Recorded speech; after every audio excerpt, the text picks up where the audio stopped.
Oh, is everyone enjoying their drinks tonight? Yeah. I was at a pub lately, and they had a note up above the bar that said, because no truly great stories start with, and we were drinking a pint of water. Which is true, unless, of course, you're from Uganda.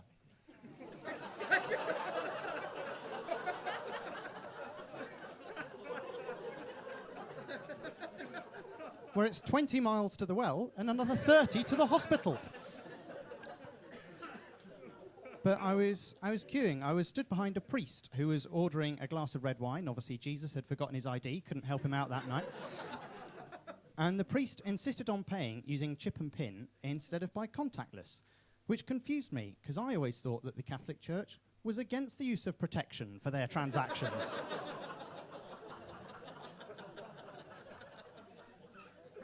But he said to me, it's not that. I just don't believe in contactless.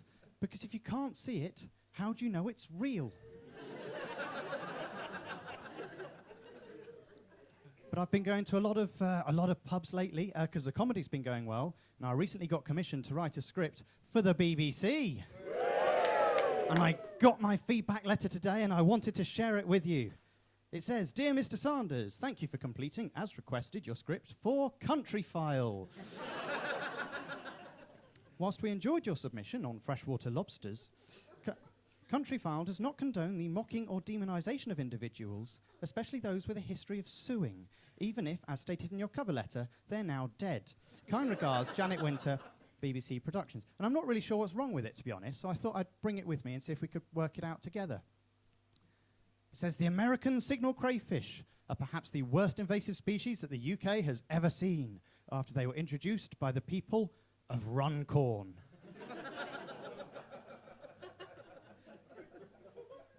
And the government now want these vermin exterminated. But some have suggested that's harsh on the people of Runcorn.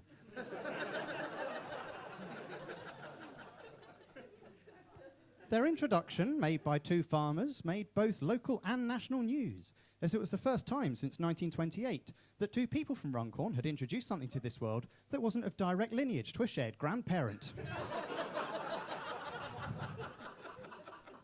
And since their introduction, the crayfish have overrun the River Mersey, and there are now more shells on the riverbed than if America had attempted to install democracy.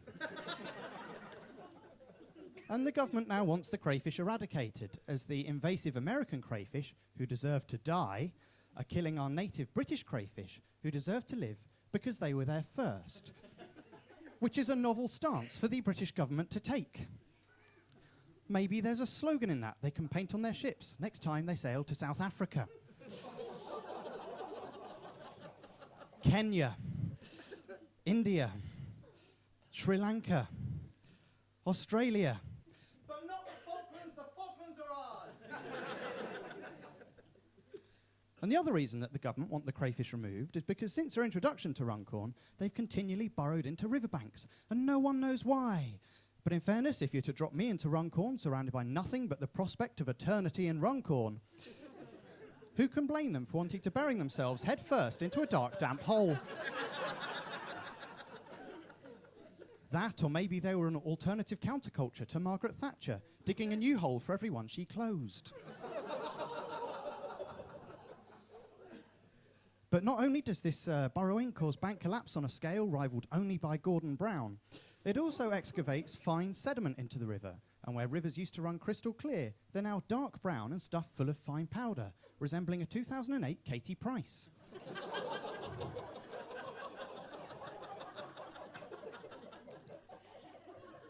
And this sediment has negative impacts on the fish. It causes their bodies to become unnatural, like Katie Price.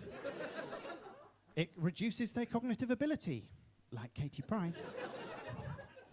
And it reduces their chance of being able to find a partner and breed. Not like Katie Price. But many have suggested that the crayfish should be allowed to stay, as their life cycles fit perfectly with that of Runcorn. As their toothless existence continually inbreeds, before neglecting to raise their children and dying at the ripe old age of 25. Now, I spoke to producer Janet. Turns out she's from Runcorn. said to me, "Harry, we're not all inbred." And she showed me tattooed on her knuckles the words hate and stereotyping.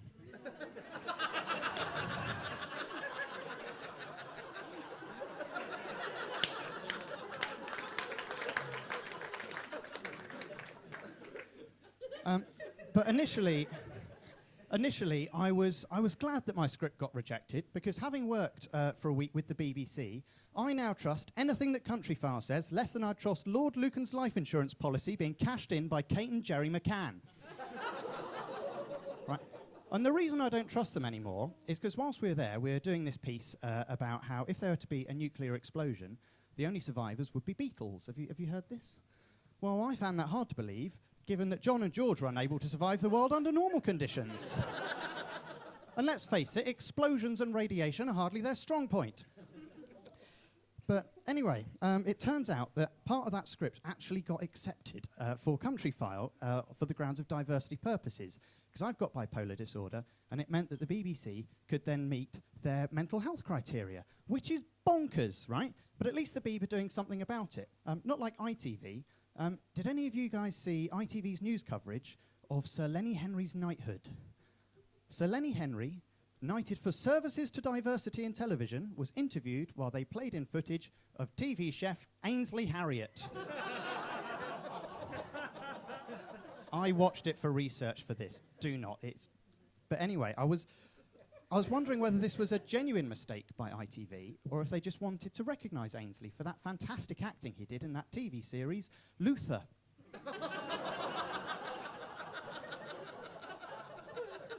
And after 27 years of imprisonment by the South African government, what a guy.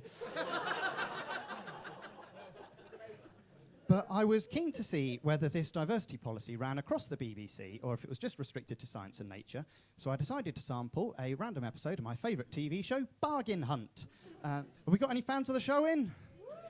For those of you that haven't seen it, teams rush around looking for hidden treasures of the lost empire, and attempt to pay storeholders as little cash as physically possible to steal it away from them. It's essentially the British Museum, but with an ethics form. So let's meet the contestants. So, traditionally, starting on the red team, we have Margaret. Margaret is, I know, the perks of showbiz. Margaret is actually an impressionist on the circuit, and claims she can do the voice of any British celebrity, yet inexplicably speaks full-time in a Brummie accent. Now, 78% of the British population are white, 52% are female. Yes, 52% Liverpool, you heard me. The people have spoken. We must all transition to being female within a 2-year deadline. We must respect the people's wishes. And 18% are over the age of 65, putting Margaret in a niche of just 7.6%. Great diversity work, BBC. And her partner is Ethel.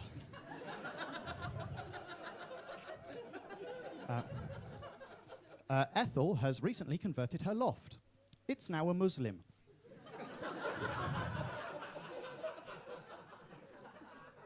Ethel is a white female over the age of 65, putting her in a niche of just 7.6%. Great diversity work, BBC. And now on the blues. We have Flo. Flo was very keen to show off her new watch, which is water resistant to a depth of 10 meters for up to 5 minutes. And yet, science is unable to explain how humans can survive underwater for more than 4 minutes. Begging the question of the point of a 5-minute watch strapped to a 4-minute human is.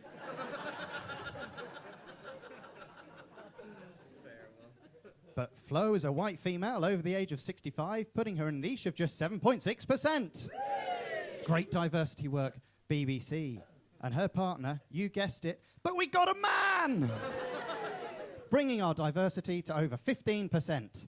And to top it off, it's all presented by Tim Wonnacott, who represents exactly 0% of the British population. Intriguingly, bargain hunt is Cockney rhyming slang for what Tim Wonnacott is.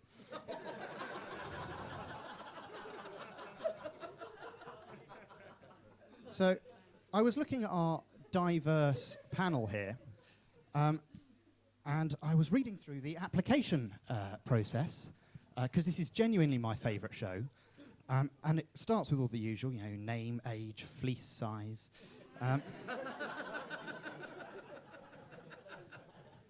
And then it gets to the back that says, information provided in this form will be treated as strictly confidential, will be used for monitoring purposes only. And I wondered what the worst application form I could submit would be, yet still get invited onto the show as a diverse person. Now, unfortunately, I'm out of time, so I can't tell you my application. But they did invite me on the show, and I have to say that the BBC, whilst all I've said about them tonight, they were absolutely fantastic, they were kind, they were generous, they treated us all like royalty, by which I mean that the losers were killed and buried under a Leicestershire car park. You've been great fun to talk to. My name has been Ainsley Harriott. Enjoy the rest of your night. Thank you very much.